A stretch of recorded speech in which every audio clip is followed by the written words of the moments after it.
Hannah Brooks tore the bloodied apron from her waist and threw it at Mrs. Garrett's polished boots. She had scrubbed linen until her knuckles split open, bled into the wash basin, and still been told her wages would be docked for ruining a gentleman's collar. She didn't cry. She didn't beg. She pulled the folded newspaper clipping from her pocket, pressed it against her chest like a prayer, and walked out without a word. Behind her, the town whispered the man who'd placed that advertisement had already buried 3 brides. Hannah whispered back, "Then I'll be the 4th." Before Hannah's story carries you deeper into the Montana dust, please take a moment to subscribe to the channel and stay with her until the very last word of this journey. And leave a comment telling us the city you're listening from tonight so we can see how far this story has traveled across America. Hannah Brooks stepped out of the laundry house with her head held straight. The summer sun pressed down hard on Red Hollow, Montana territory, but she didn't slow her stride, didn't look back, didn't let the shake in her hands reach her face until she was 3 doors past Mrs. Garrett's window. Then she turned into the alley behind the mercantile and finally let herself fold against the wall. 6 months, she whispered. 6 months of work and she keeps it all. The clipping was still in her hand. The paper had been folded so many times, the creases cut clean through the letters.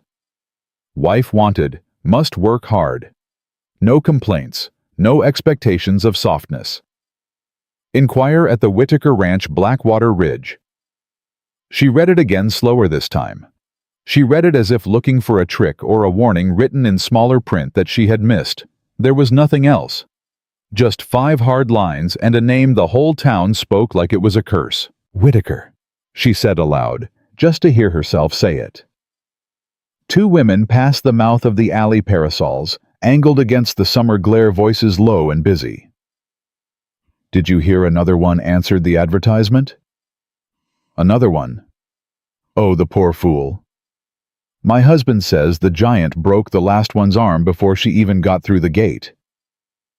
My husband says he buried her under the oak tree out back. That makes 3. 4, if you count the one from Virginia. No one counts that one. She ran before the preacher arrived. They kept walking. Their laughter was polite and cruel, and practiced the way laughter gets when a town has been feeding on the same story for too long. Hannah stepped out of the alley behind them. "Ma'am," she called. The 2 women turned, parasols lowering. "You said he buried one of them," Hannah said. "Under which tree exactly?" The older of the 2 blinked. "I beg your pardon. Which tree, ma'am? You said it with such certainty. Surely you've seen it." The woman's mouth tightened. "Child, you ought not to speak to your betters with that tone. I ain't a child, and I ain't asking out of disrespect. I'm asking because I'd like to know if I'm walking toward a grave or a chance." The younger woman's parasol nearly slipped from her fingers. "Dear Lord, you're the one." "I'm the one." "Then pray with us, child, pray with us. Don't you dare set 1 foot on that ridge road." "I've prayed plenty, ma'am. The Lord ain't sent me rent money yet." "That man will kill you." "Then at least I'll die somewhere other than Mrs. Garrett's wash house." She walked on before they could answer. She could feel both women staring at her back as she crossed the street, and she did not turn around, and she did not slow her step, because she had learned a long time ago that if you looked back in this town, the town would only look harder at you. The mercantile keeper had his thumbs hooked behind his suspenders when she walked in. "Miss Brooks?" "Mr. Ainsley." "I suppose you're here for supplies." "I'm here to settle my account." He glanced past her shoulder toward the street. "Word travels faster than any of us would like in this town, miss. You heading up to Blackwater Ridge?" Hannah set 3 copper coins on the counter. "Is this enough?" "You owe 4.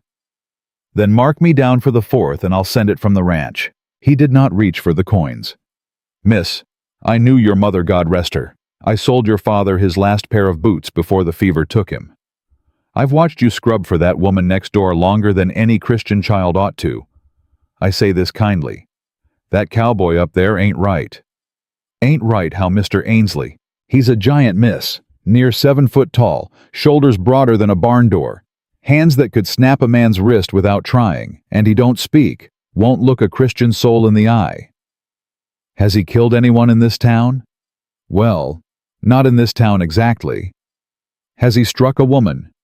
There's tales, miss. Tales. Hannah almost smiled. I've got tales about me too, Mr. Ainsley. Most of 'em are lies. Miss Brooks, my father left me $6 and 2 dresses when he died. I've got $3 of it left. That's counting the copper in my hand. I've been hungry for most of the last year. I've been invisible for longer than that. I will not be either one more day. Ainsley was quiet for a long moment. Then he slid the coins back toward her across the counter. Keep it. You'll need it more than I will. I pay what I owe. Then pay me by coming back down that mountain alive, miss. She looked at him.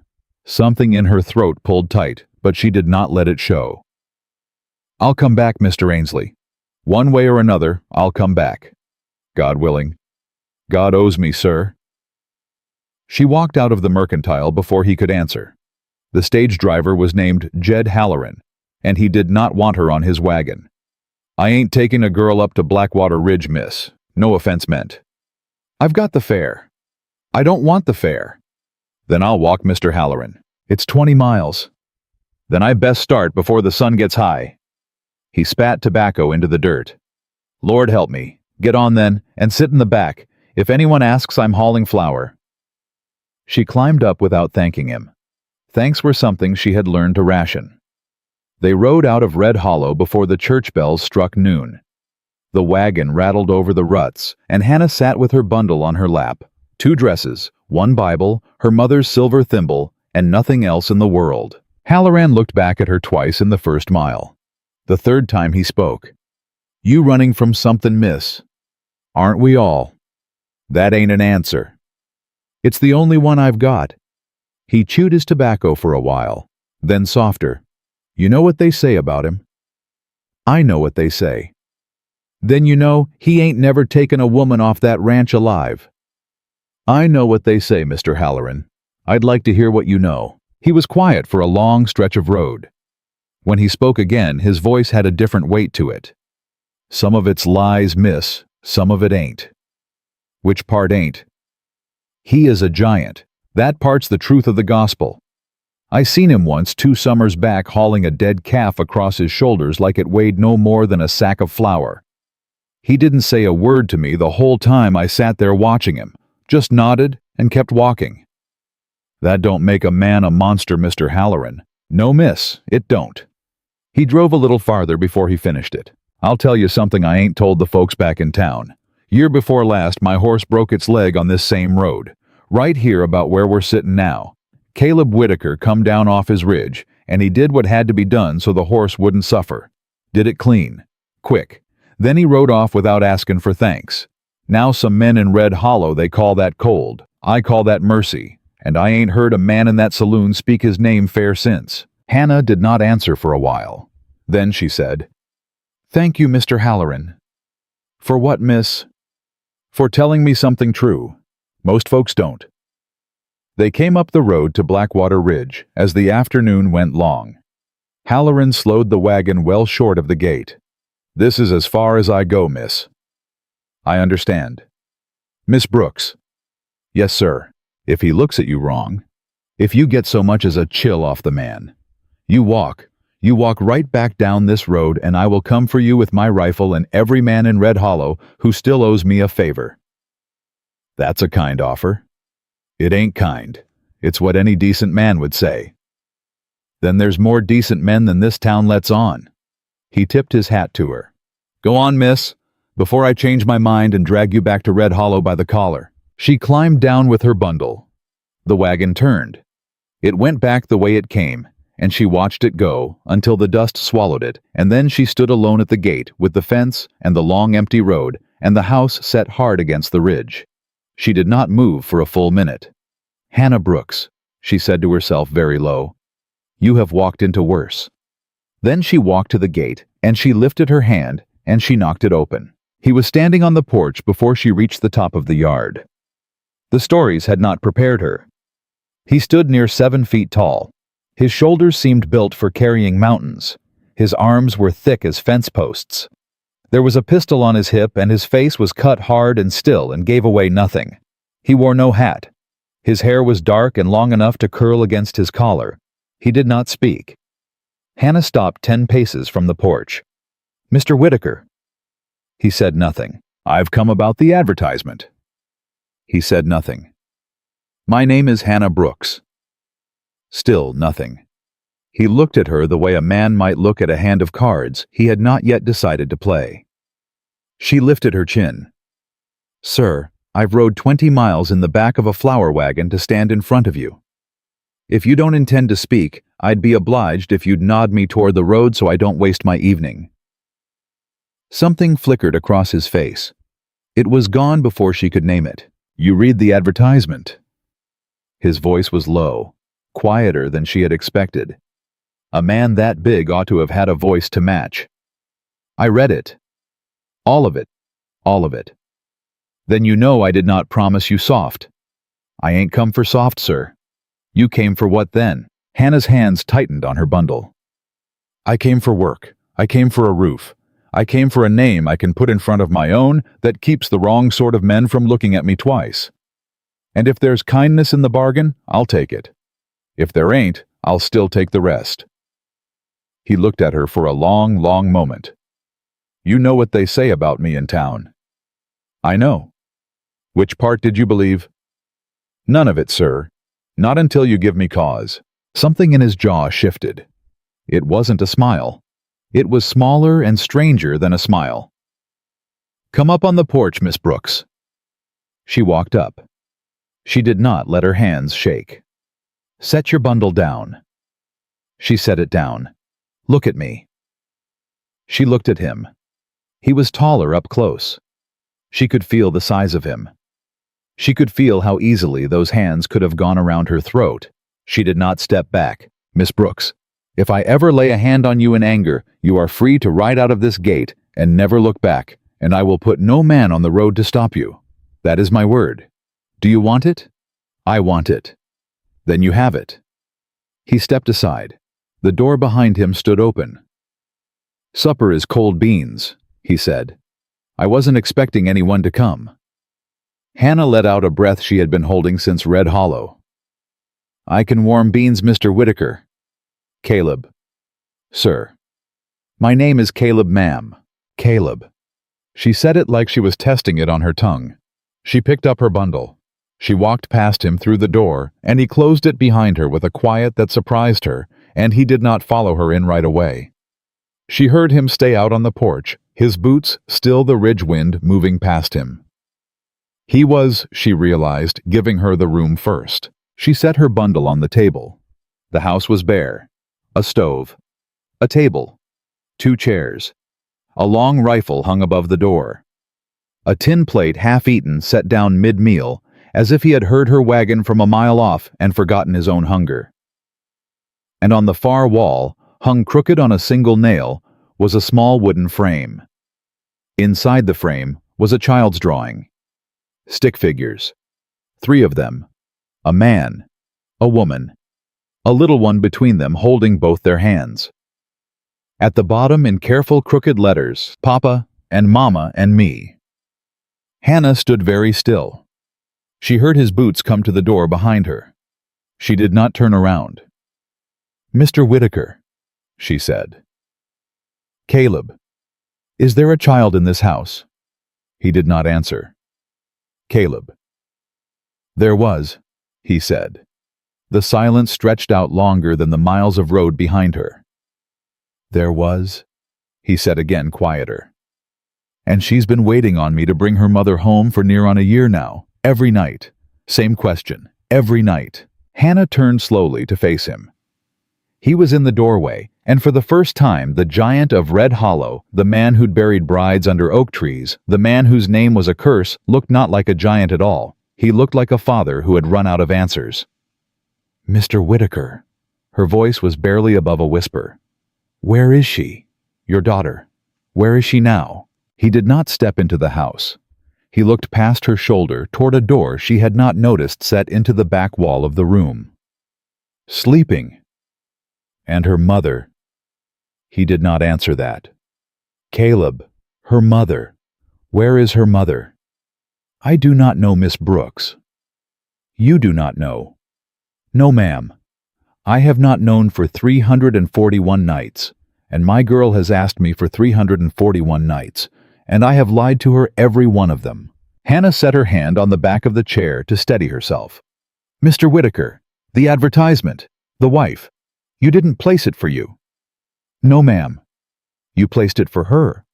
I placed it for her. Hannah's knees nearly gave.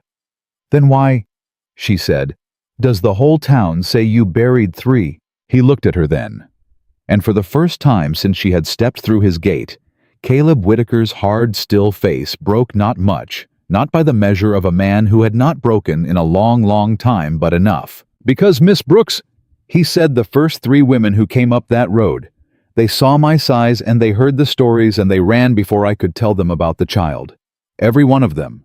3 women. 3 nights. 3 times I stood on that porch and watched them go. And every time my daughter has asked me the next morning why her mother did not come home. And every time I have told her the Lord will send someone soon. Hannah could not speak. Miss Brooks, I did not place that advertisement looking for a wife. I placed it looking for someone brave enough not to run.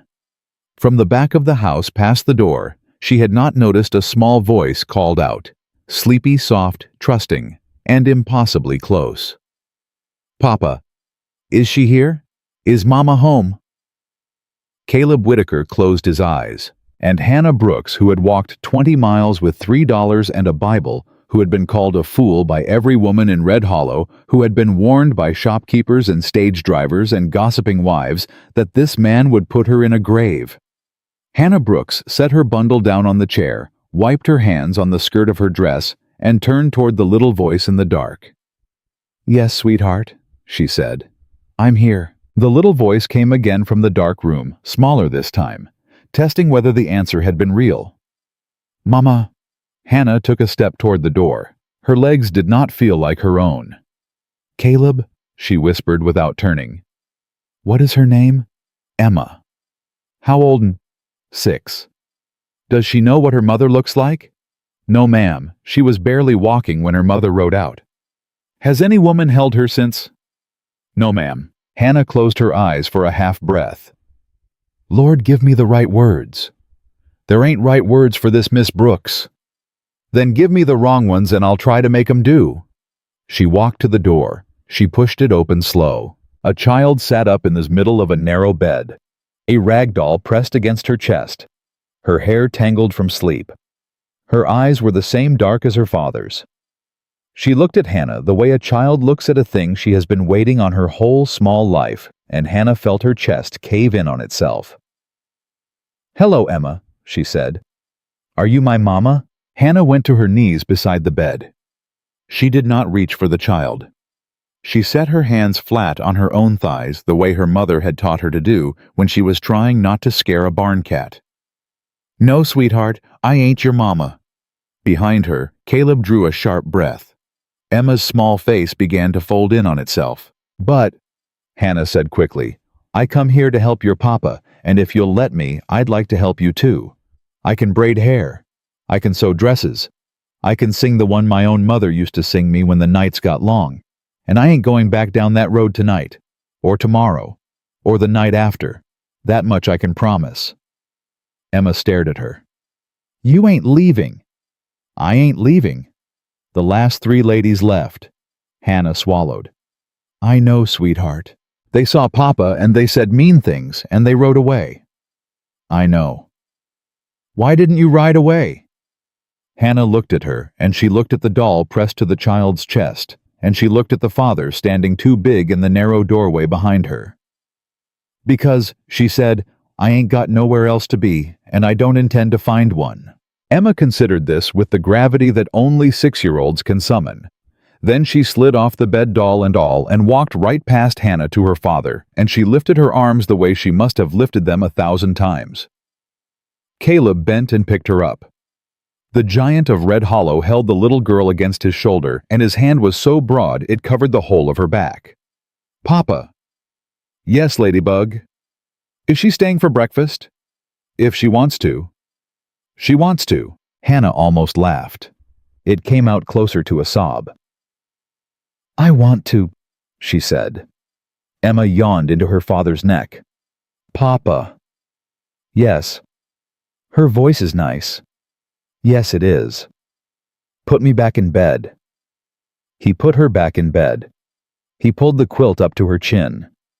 He stood over her a long moment.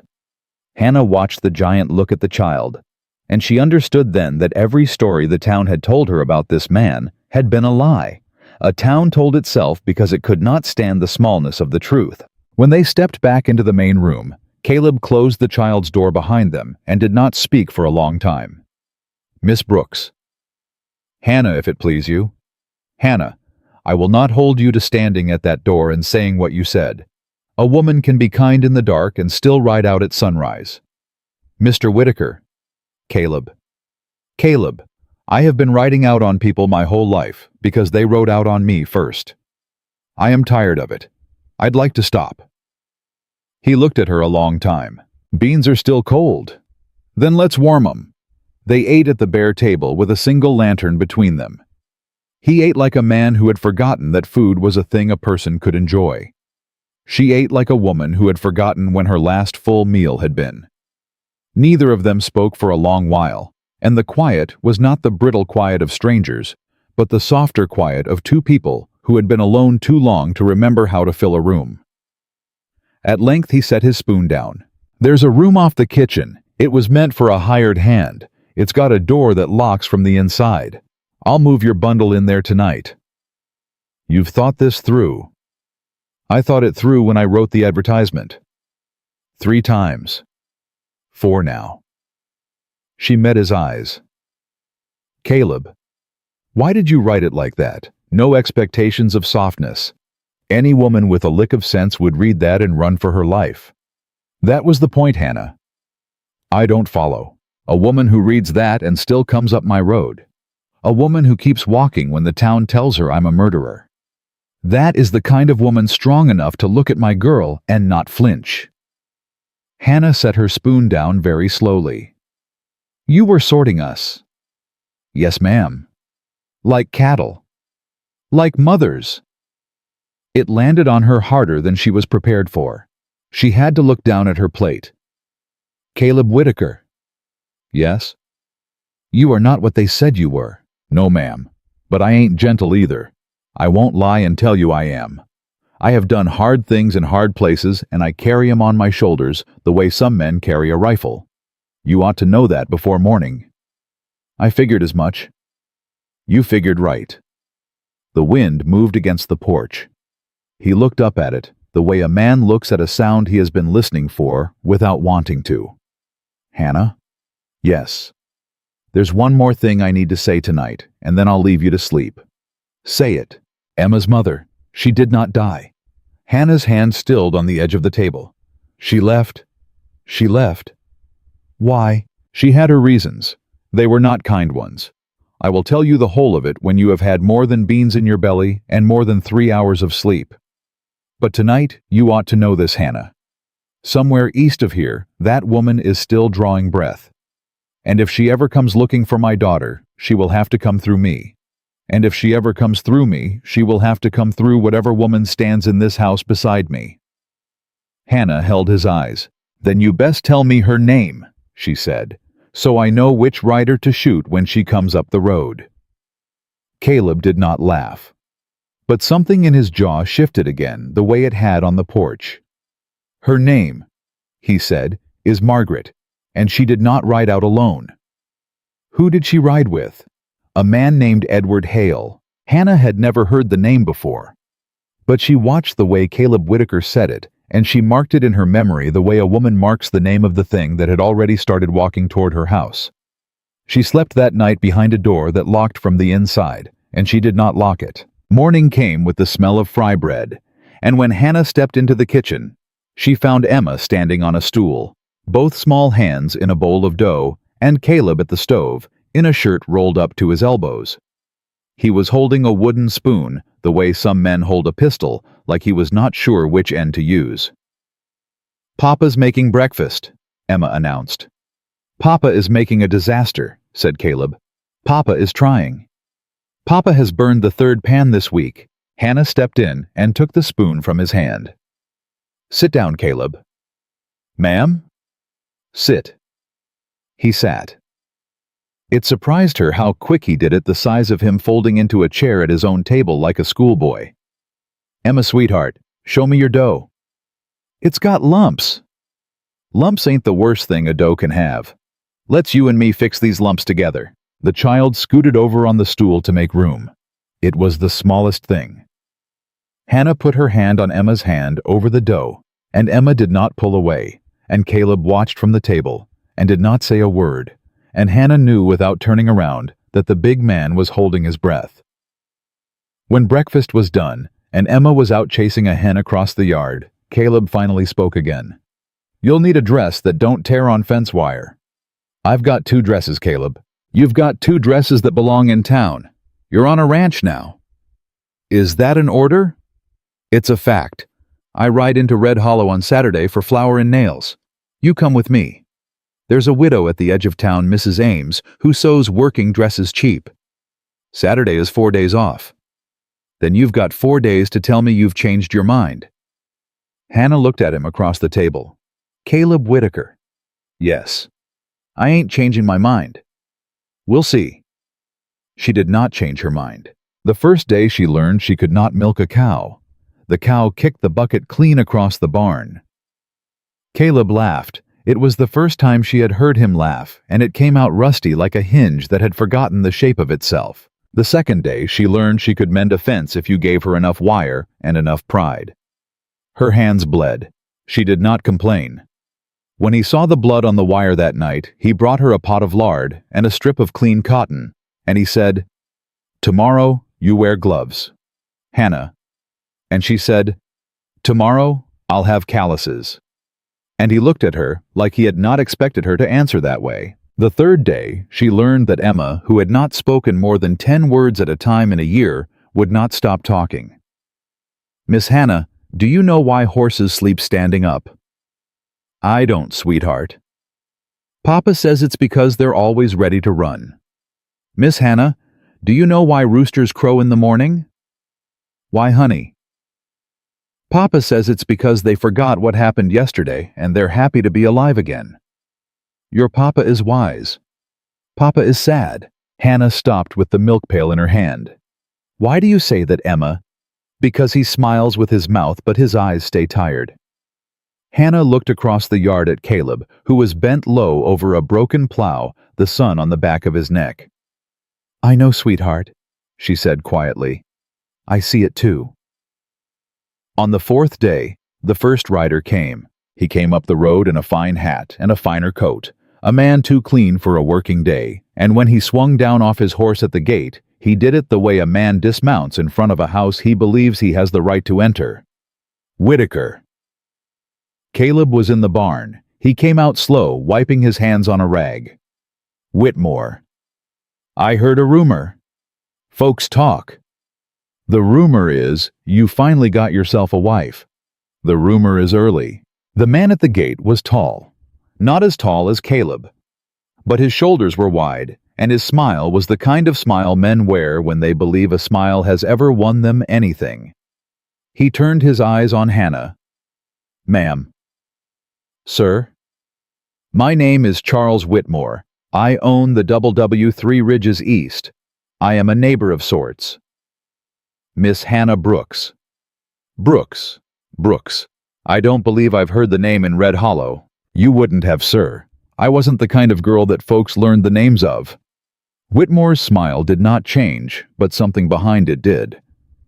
"Well, Miss Brooks, I came by to offer a neighbor's welcome, and to mention to Caleb here that if he finds the work too hard with a new wife to think of my operation, is always in the market for a good parcel of land."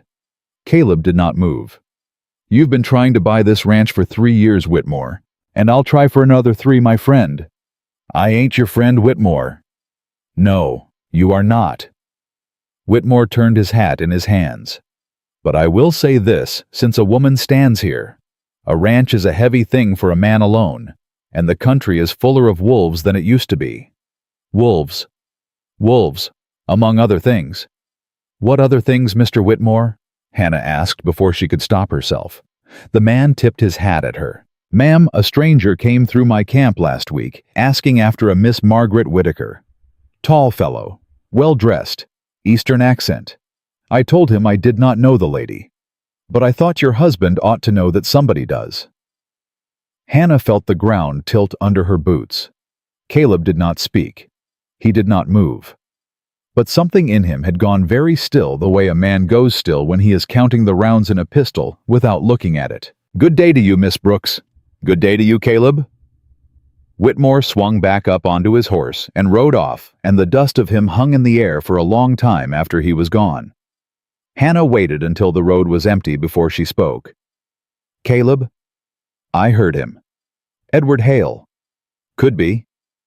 Could be. Could be a land speculator. Could be a federal marshal. Could be her own brother looking for her. Could be Hale." What would Hale want coming this far west? Caleb looked down at the rag in his hands. "Emma." Hannah's stomach turned. "Why would he want Emma?" "Because he believes," Caleb said slowly, "that she is his." The rag twisted in his hands until his knuckles went white. Margaret told him so when she went east. She told him the child was his. She told him I was a violent man she had fled from. She told him I would not come looking. She was wrong about the last part. She was lying about the first. "Caleb, Emma is mine, Hannah. You will not find a man in this country who looks at that child and thinks she is any other man's. But Hale is a man with money, and with lawyers, and with the kind of friends who sit on a federal bench. And if he comes up that road, he will not come with a pistol. He will come with a piece of paper.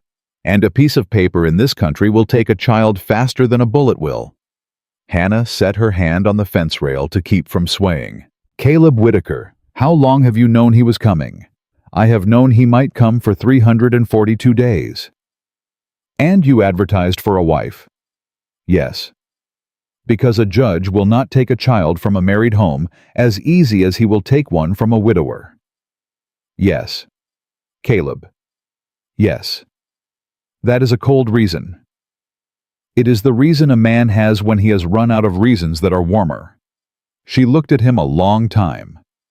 "And the warmer reason, I will tell you when I have earned the right to say it, Hannah Brooks." That night the wolves came. Emma was asleep. Hannah was at the table with a needle and a tear in her skirt that the fence wire had given her, and Caleb was oiling a rifle by the lantern. The first howl came low and long, and the second one answered it from closer in, and the third one was so close that Hannah's needle stopped moving in her hand. "Caleb." "I hear 'em." "How close?" "Too close. They've come down off the ridge again.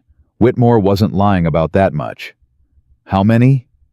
"From the sound 4, maybe 5. He stood. He crossed the room to the peg by the door, and he took down a second rifle, smaller than the one in his own hands, and he turned and held it out to her. "Hannah." "Caleb. I have never in my life." "I know. Hold it anyway." "I will drop it." "You will not. Take it." She took it. It was heavier than she had expected.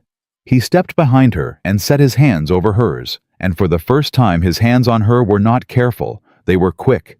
They were teaching, and she could feel the calluses of a man who had spent a life holding a weapon. Right hand there, left hand under the barrel. Never at the end of it. Thumb on the hammer. You pull this back slow like this. Hear that click. That means it's ready to do what you tell it to. Finger off the trigger until your eye is on the thing that needs shooting. You understand me, Hannah? I understand. Say it back. Thumb on the hammer. Finger off the trigger. Eye on the thing that needs shooting. Again. Thumb on the hammer. Finger off the trigger. Eye on the thing that needs shooting. Good. We are going to the porch. You will stand behind my right shoulder. You will not fire unless I tell you to fire. You will not step in front of me for any reason. Do you hear me? I hear you. They went out onto the porch. The howls were right at the tree line now. Caleb lifted his rifle to his shoulder, the way a man lifts a thing he had been born holding. The first wolf broke from the trees at a dead run for the calf pen. Caleb fired once. The wolf dropped. The others scattered into the dark, and the howls moved further up the ridge, and after a long minute there was nothing but the ringing in Hannah's ears and the sound of her own breath. Caleb lowered the rifle. "Hannah." "Yes." "You did not drop it." "No." "You did not step in front of me." "No." "You are shaking." "Yes." "So am I." She looked up at him. The giant was shaking. A man near 7 feet tall with a pistol on his hip and a child asleep behind him was shaking. Caleb Whitaker. "Yes. You are not what they said." "You said that already, Hannah." "I'll keep saying it until you believe it." He did not answer that. But when they went back inside, and he put the rifles up on the pegs, and he turned to bid her good night, he stopped halfway to the kitchen door, and he spoke without turning around. "Saturday. Saturday. There's a preacher in Red Hollow. He comes through every other Saturday on the circuit.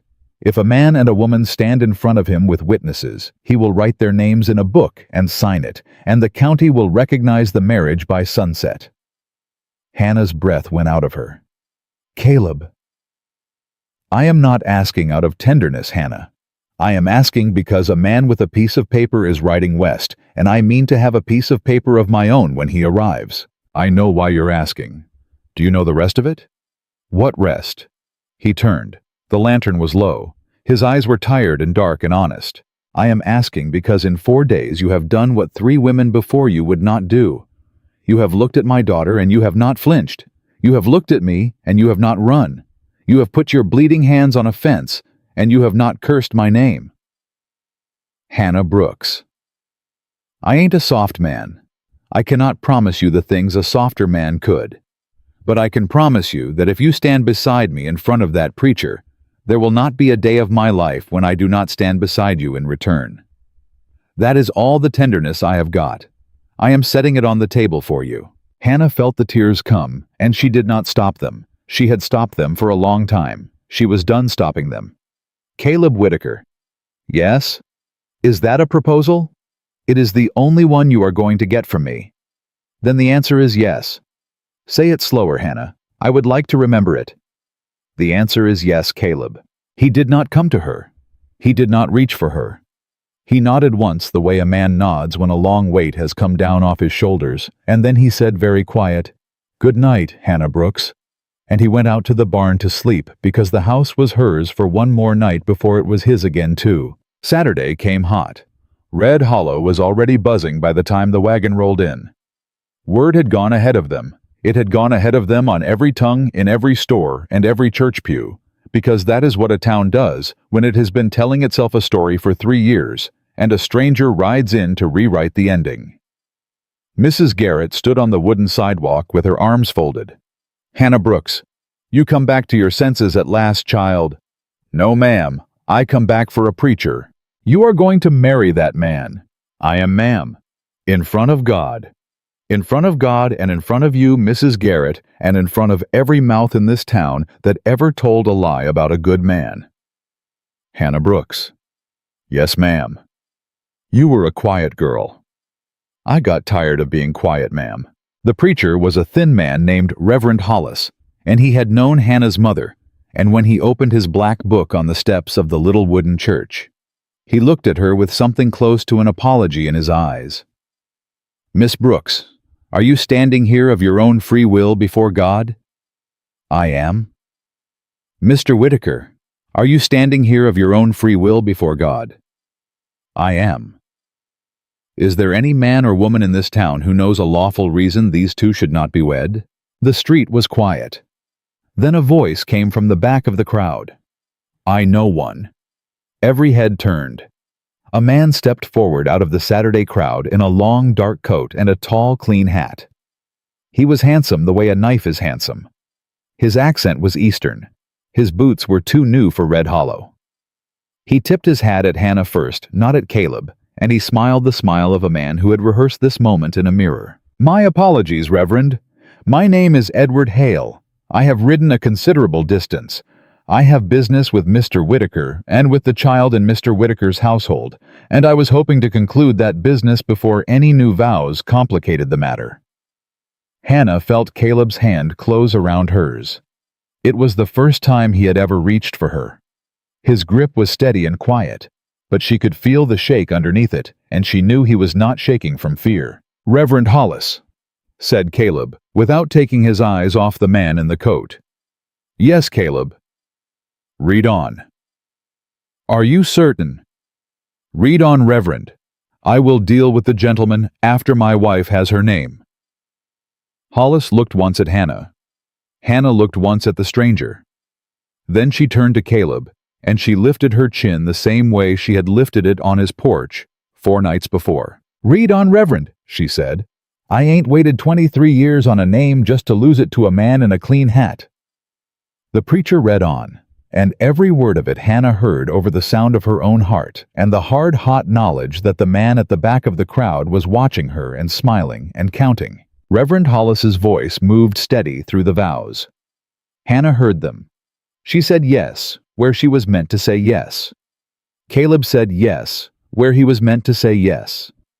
And through every word of it, the man in the clean hat stood at the back of the crowd with his hands folded in front of him, patient as a man who had never been told no in his life. "By the authority given to me and before these witnesses I pronounce you man and wife." Caleb did not kiss her. He squeezed her hand once and he turned. "Mr. Hale." "Mr. Whitaker." "You said you had business." "I said I had business and a child. My child." "That is a matter for a court, sir, not a street." Mrs. Garrett pushed forward from the edge of the crowd. "Stranger, what business do you have with a Red Hollow family on a Saturday morning?" "Ma'am, I mean no disrespect. My name is Edward Hale. I have come from St. Louis on behalf of the mother of the child now residing in Mr. Whitaker's household." A murmur went through the street. Hannah felt it go through her with it. "Margaret," Mrs. Garrett said slow. "Margaret Whitaker." "Just so. Margaret Whitaker, who ran off this man 2 summers back." "I would not choose the word ran, ma'am." "I would, sir. I watched her go. She climbed into a stage with a hat box and a man I had never seen before, and she did not look back at her own front door. The man she climbed in with had an Eastern accent and a coat like yours." Hale's smile did not waver. "Memory is an imperfect witness, ma'am." "Memory is the only honest thing this town has, sir." Caleb stepped between them. "Hale, you have a paper. Show me the paper or ride out." "I have a paper, Mr. Whitaker. I did not intend to hand it to you on a church step. Out of Christian courtesy, I had hoped to speak in private." "Out of Christian courtesy, you interrupted my wedding." "I interrupted a legal error. Show me the paper." Hale reached into his coat. He drew out a folded document tied with a black ribbon. He did not hand it to Caleb. He held it up for the crowd to see the way a man holds up a banner. "This document, witnessed and sealed in the county of St. Louis, names me the legal guardian of a minor child known as Emma Whitaker. It is signed by the child's mother, Margaret, under her own free hand, and affirmed by a sitting magistrate. I have ridden 1,200 miles to serve it." Hannah's throat closed. "Her own hand," she heard herself say. "Her own hand, ma'am." "Then bring the woman." "I beg your pardon. You said her own hand. Then bring her. Bring Margaret Whitaker up this road and let her stand in front of this child and tell me to my face that she is handing her daughter over to a man in a clean hat." The street went very quiet. Hale's smile tightened at the edges. "Mrs. Whitaker." "I am Mrs. Whitaker now." "Yes, sir. And I ain't had the name an hour. But I asked you a question, and the question stands. Where is she?" "Margaret is indisposed." "Indisposed. She is unwell, ma'am. The journey west would endanger her health." "Then she wrote to you. She is well enough to sign a paper, but not well enough to ride." "That is correct." "When did she sign it, Mr. Hale?" 4 months past." 4 months? "Yes." "And since she signed it, sir?" "Since that day. Have you laid eyes on Margaret Whitaker?" Hale did not answer at once. Caleb's hand came around Hannah's wrist, not to stop her, but the way a man reaches for a rope he is about to climb. "Have you laid eyes on my wife's mother, Mr. Hale?" Hannah said again. "I have had correspondence." "Correspondence. Yes. That ain't an answer, sir. Mrs. Whitaker, I am not obliged to. You are on a church step, sir, in front of God and in front of Mrs. Garrett and in front of a preacher with a Bible still warm in his hand. I reckon you are obliged." Reverend Hollis cleared his throat. "The lady asks a fair question, Mr. Hale." Hale looked at the preacher. He looked at the crowd. He looked last at Caleb, and in that last look something passed between the two men that had the shape of old blood.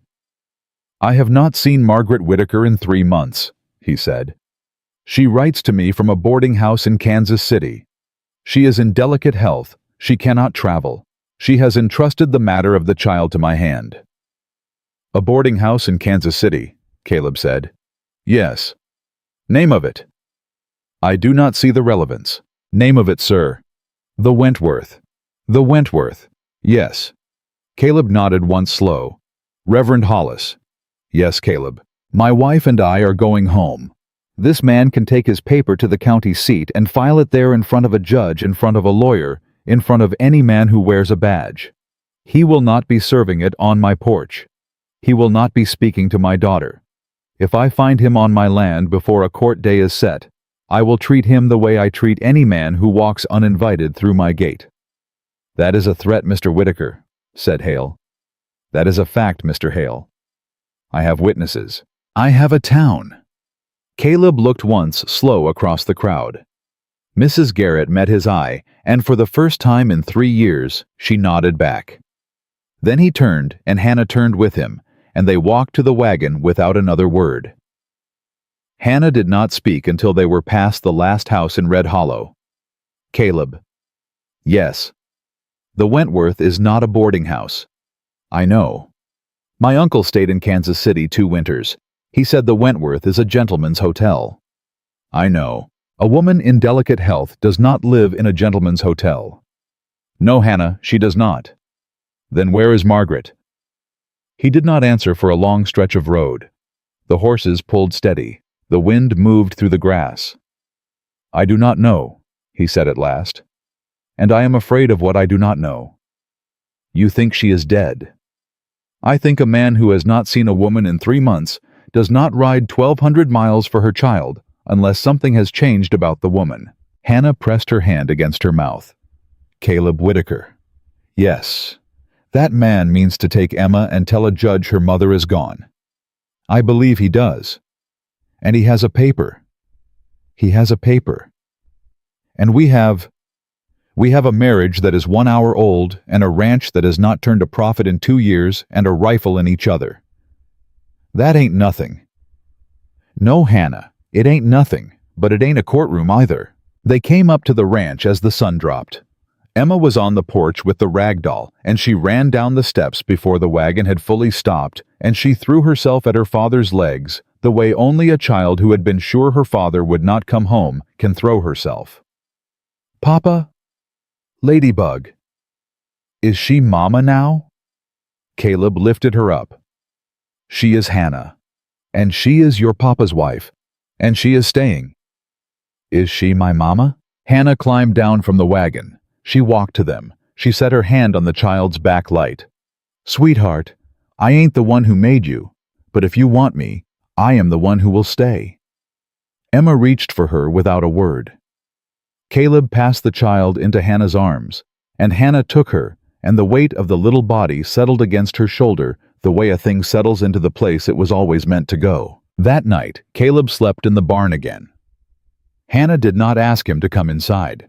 She understood without being told that a man who had waited 3 years to put a name on a woman was not going to ruin the shape of that waiting on the first night. In the morning, Whitmore came up the road again. He did not dismount this time. "Whitaker." "Whitmore." "I heard you had a wedding." "You heard right." "I heard you had a visitor after." "You heard right." "Well, seems news travels fast even up here on your ridge." "Seems it does. Seems you always know it faster than most, Whitmore." Whitmore smiled a thin smile. "I am neighborly, Caleb." "You are something, Whitmore. I ain't decided what. I came to say this once and then I will ride. A man in a clean hat came through my spread at sunrise.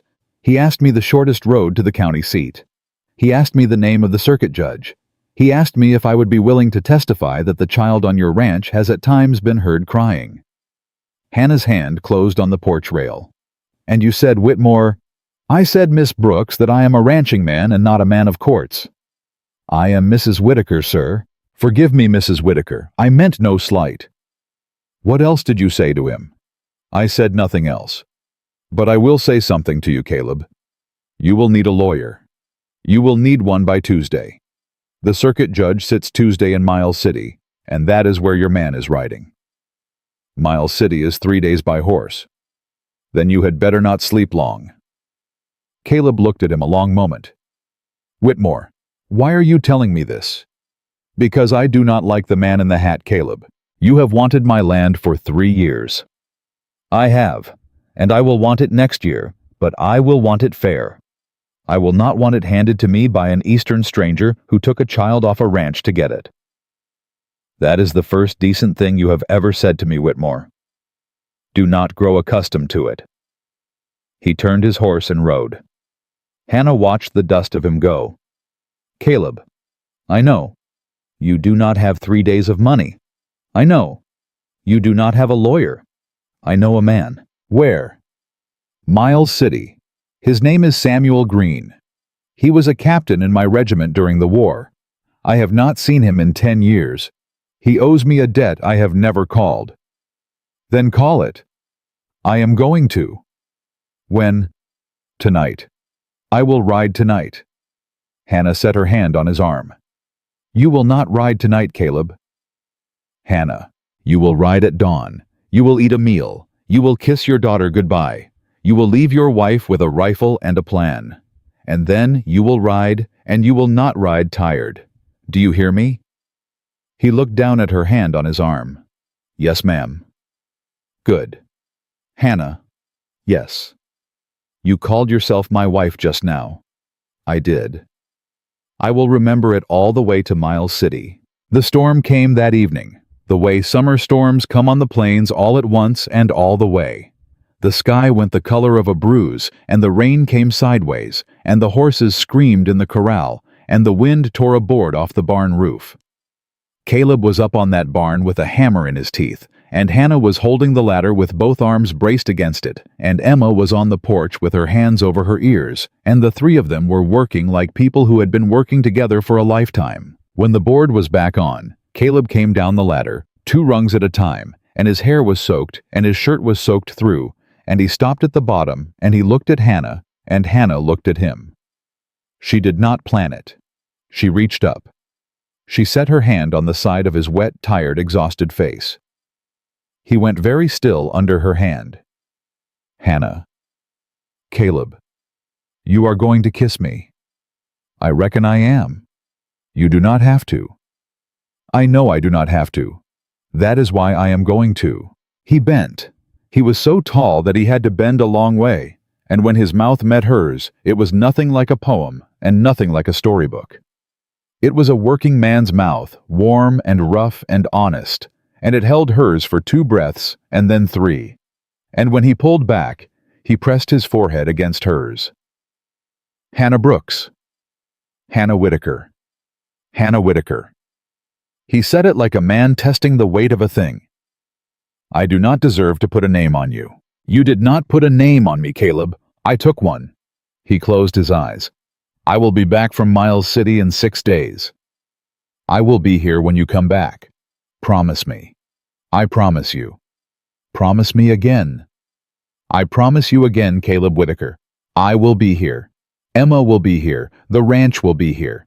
You ride hard, and you ride safe, and you come home. He kissed her a second time there in the wet, and then he went up the porch, and he sat on the boards next to his daughter, and Emma crawled into his lap the way a kitten crawls under a coat. And they sat there, all 3 of them, with the rain running off the porch edge in sheets, and nobody moved for a long time. He left before first light. Hannah watched him ride out until she could not see him anymore. Then she turned back to the house, and she set about the morning the way a woman sets about a morning when she has decided to be unafraid. She did not manage unafraid. She managed busy, which was the next best thing. 3 days passed without word. On the fourth day, Hannah went out to the well at dawn, and there was a man standing at the gate. He was not Caleb. He was not Hale. He was a young man on a tired horse, a badge on his coat. "Ma'am?" "Sir." "I am looking for Caleb Whitaker." "He ain't home." "When is he home?" "When he is home, sir." The young man took off his hat. He looked uneasy the way a man looks uneasy when he has been given a job his mama would not approve of. "Ma'am, my name is Deputy Marshal Toby Lane. I have ridden from Miles City. I carry a federal writ." Hannah's hand tightened on the bucket. "A writ for what?" "For the arrest of Caleb Whitaker on charges to be answered before a federal judge." "Charges of what, sir?" He looked at his boots. "Ma'am." "Charges of what, deputy?" "Charges of the unlawful killing of one Margaret Whitaker in the month of April past in the city of Kansas City in the state of Missouri." The bucket hit the ground. "Deputy." "Ma'am." "Say that again." "Ma'am, I am sorry to be the man who brought this news to your gate." "Say it again." "Caleb Whitaker is accused of the murder of his first wife. He has not been east of this ridge in 5 years. That is a matter for a court, ma'am. He has not been east of this ridge in 5 years. There are 50 men in Red Hollow who can swear to it. Then they will need to swear to it in front of a judge." "Who signed the writ, sir?" "Judge Ambrose of the Federal Circuit." "Who laid the charge?" "The complainant is a gentleman from St. Louis, a Mr. Edward Hale." Hannah felt the ground come up at her. "Deputy Lane."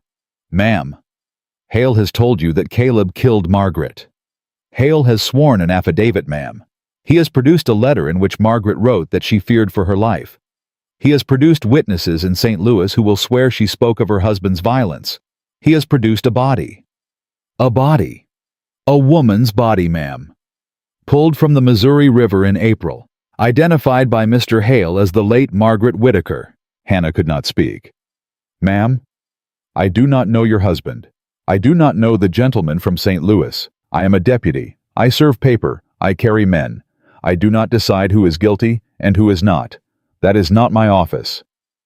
"Then what is your office, deputy?" "My office is to wait here until your husband comes home and to arrest him when he does." Deputy Lane. "Ma'am." "My husband has ridden to Miles City." "I know, ma'am. That is how I come to be at your gate. He is at this moment sitting in the jail at Miles City. I left him there this morning. I was sent ahead to secure the ranch and the child until other arrangements can be made." The ground did come up at her then. She went to one knee in the dust next to the bucket, and she set both hands flat in the dirt, and she did not cry because she had not earned the right to cry yet. She breathed. She breathed. She breathed. Behind her, the screen door whined. "Miss Hannah." Hannah lifted her head. "Go back inside, Emma." "Miss Hannah, who is the man?" "Sweetheart, go back inside. I will be there in a minute, I promise you." "Miss Hannah." "Go." The door whined shut. Deputy Lane took off his hat again. "Ma'am, the other arrangements. They concern the child." "What other arrangements?" "Mr. Hale has filed a claim of guardianship. The judge has stayed it pending the outcome of the criminal trial. Until that stay is lifted or the trial concludes, the child is to remain in the custody of a woman of good standing in the community. I am to verify that the woman on this ranch is such." "I am his wife." "Yes, ma'am." "As of 6 days past." 6 days is a marriage, deputy." "Yes, ma'am, it is a very new one, which is why I have been directed to ask a question." "Ask it." "Is it true, ma'am, that you were married yourself in the town of Red Hollow at age 17 to a man named Thomas Brooks, who abandoned you after 6 months and was never heard from again?" Hannah's breath went out of her. "Deputy Lane?" "Ma'am." "Who told you that?" "Mr. Hale, ma'am, in his affidavit." "Mr. Hale has never set foot in Red Hollow before yesterday." "No, ma'am, but he has friends with pens, and he has put it in writing that you are by law still married to a man named Thomas Brooks, and that therefore your marriage to Caleb Whitaker is void, and that you have no legal standing in this house and no legal claim to the child." Hannah got to her feet, slow, one hand on the well rope. the other flat against her stomach, which had begun to feel strange 3 days past in a way she had not yet named. Deputy Lane. Ma'am, Thomas Brooks was not my husband. Mr. Hale has a marriage certificate. Thomas Brooks was my brother. The deputy's hand, which had been resting on the pommel of his saddle, went still. Ma'am, Thomas Brooks was my elder brother. He left Red Hollow for Denver when I was 17 and he was 20. He sent 2 letters. He died of consumption the summer after. I have his grave marker in the churchyard behind Reverend Hollis's parsonage. Any man in this town will show it to you, ma'am. Mr. Hale has read a name in a county ledger, and he has built a lie on top of it. Ma'am, he is a careful man, but he is not a careful enough man. Deputy Lane looked at her a long moment. Mrs. Whitaker. Yes. If what you say is true, a sworn affidavit from Reverend Hollis will break Mr. Hale's claim on the child. Reverend Hollis will sign it by sundown. Then you had better ride to Red Hollow today, ma'am. I have a 6-year-old in this house, and no one to hold her. I can hold her. You can hold her. I am a deputy, ma'am. I am not a villain. I have 3 sisters of my own. I will sit on this porch and watch your road until you come back. On my word. Hannah looked at the young man's face, and she looked at his hands, and she looked at the sweat stain along the inside of his hat, and something in her, some tired old instinct her father had taught her before he died, said, "This one is true." Deputy. Ma'am, if you lay one finger on that child, I will ride back to this porch with a rifle and Mrs. Garrett of Red Hollow, and you will be the one whose name goes in a ledger. I would expect nothing less, ma'am. Then sit. She went into the house. She came out 2 minutes later with Emma wrapped in a shawl and her own Bible in her hand and her mother's silver thimble in her pocket. Emma, sweetheart, listen to me. Yes, Miss Hannah. I need to ride to town and come back. I will be home before the sun is gone. This man on the porch is called Deputy Lane. He has promised me he will sit on this porch until I come back. Do not leave the porch. Do not talk to any other rider who comes up the road. If anyone you do not know tries to come through that gate, you run for the root cellar and you pull the door shut behind you. Do you understand me? Yes? Say it back. Stay on the porch. Don't talk to strangers. Run to the root cellar. Good girl. Miss Hannah. Yes. Where is Papa? Hannah knelt in front of the child. She set both hands on the small shoulders. Papa is in a hard place, sweetheart. And I am going to go bring him home. Promise. I promise you, Emma Whitaker. I am going to bring your Papa home. She stood. She looked once at the deputy. She climbed onto the mare Caleb had left her and she rode. The church in Red Hollow was empty when she came through the door. Reverend Hollis was in his study with a pot of cold coffee and a Bible open across his lap. He looked up when the door slammed. Hannah, Reverend, I need a paper. I need it signed. I need it signed in the next 10 minutes. I need you to swear before God that Thomas Brooks, who is buried in your churchyard, was my elder brother and not my husband, and that no man named Thomas Brooks ever stood before you or any preacher in this county and took me to wife. Hannah girl, sit down. I cannot sit down, Reverend. Hannah. Reverend Hollis, please. He was already reaching for a pen. Tell me what the man in the clean hat has done. He has told a judge in Miles City that Caleb killed Margaret. He has told that same judge that I am already married and cannot stand as Emma's mother. He has told that judge every lie that a man with a pen can tell. He has a body, Reverend. He has a body of a woman from the Missouri River that he has sworn is Margaret's, and he has my husband in a cell. The preacher's hand, which had been steady for 30 years of funerals and weddings and illnesses and drought, shook once. Then he began to write. Hannah Brooks Whitaker, when I am done with this paper, you will take it and you will carry it back to that deputy on your porch, and he will read it, and he will know what kind of man your Mr. Hale truly is. Yes, sir. And then you will need a lawyer in Miles City.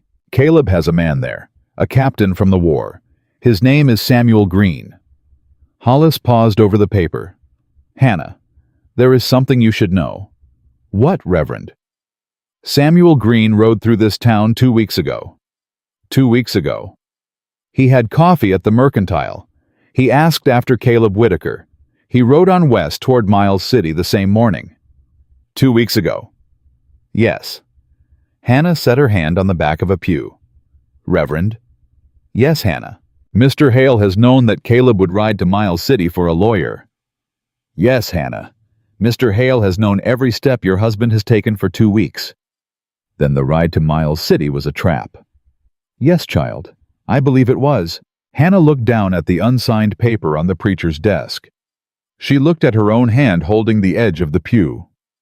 She could feel a thing growing cold and clear and sharp in the center of her chest. A thing she had never felt before. A thing that was not fear and was not sorrow and was something else entirely. Something that her mother had once told her ran in the Brooks women when there was nothing left to lose. Reverend Hollis. Yes. Sign the paper. I am signing it. And then write another. What other? I want a letter in your hand addressed to Judge Ambrose in Miles City. I want it to say that Hannah Whitaker of Blackwater Ridge is riding east on behalf of her husband, and that she will present herself before his court, and that if he will not hear her, she will ride to the governor of this territory.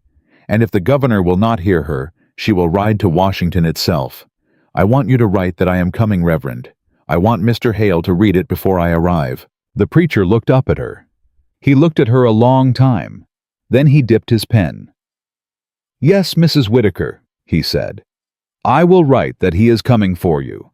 I will write that you are coming for him. I will write every word of it. And God help the man in the clean hat when you ride through his door. Hannah rode back up the ridge with 2 folded papers inside her shawl, and a third thing inside her. She had not yet spoken aloud to any living soul. Deputy Lane was on the porch exactly where she had left him, and Emma was in his lap with the rag doll, and the young man stood the instant he saw her come through the gate. Mrs. Whitaker? Deputy?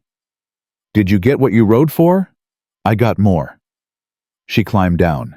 Her knees did not cooperate.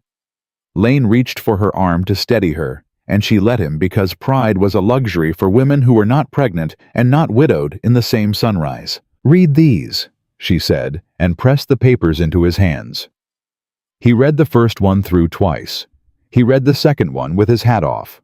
When he was done, he folded them careful, and he looked at her the way a man looks at a woman who has rewritten the ground he was standing on. Mrs. Whitaker, this first paper ends Mr. Hale's claim on the child. I know it. This second paper is addressed to a federal judge. I know it. This second paper is the kind of paper that gets a man remembered, ma'am, for good or for ill. I reckon I will be remembered one way or the other, Deputy. I would like to choose the way. Lane put his hat back on. Mrs. Whitaker. Yes. I was sent here to hold this ranch and that child against your husband's return. I know what you were sent to do. I am going to tell the men in Miles City that I held this ranch. I am going to tell them that I found the child well. I am going to tell them that I read 2 papers on this porch and that based on those 2 papers, I accompanied Mrs. Whitaker east as an escort for her safety on the road, being a federal deputy and all. Hannah looked at him. Deputy Lane. Ma'am. That is not what you were sent to do. No, ma'am, it is not. Why would you do it? Because my mama raised me, ma'am. And because I have watched a man in a clean hat for 3 days on that ride out from Miles City, and I have not liked a single thing about him, and I have not been given leave to say so until now. Hannah's eyes filled. She did not let it go further than that. Then saddle your horse, Deputy. Already saddled, ma'am. Emma comes with us. Ma'am, she comes with us, Deputy. I will not leave her on this ridge with Whitmore circling and Hale's men riding loose. She comes with us, or I do not go. Yes, ma'am. She knelt in front of the child. Emma. Yes, Miss Hannah. We are going on a ride, a long one, 3 days. You will sleep on a horse, and you will eat cold biscuits, and you will not cry because we are going to get Papa. I am not going to cry. Good girl. Miss Hannah. Yes, sweetheart. Are you scared? Hannah looked into the small face. Yes, Emma, I am scared. Papa says being scared is all right. Papa says only the dead ain't scared. Your papa is a wise man. Miss Hannah. Yes. You are my mama now. I ain't the one who made you Emma. I know, but you are the one who came. Hannah gathered the child against her shoulder, and she held her there for one breath too, and she did not cry. She stood up. She lifted Emma onto the mare in front of her. She looked at Deputy Lane. Ride, Deputy? They rode.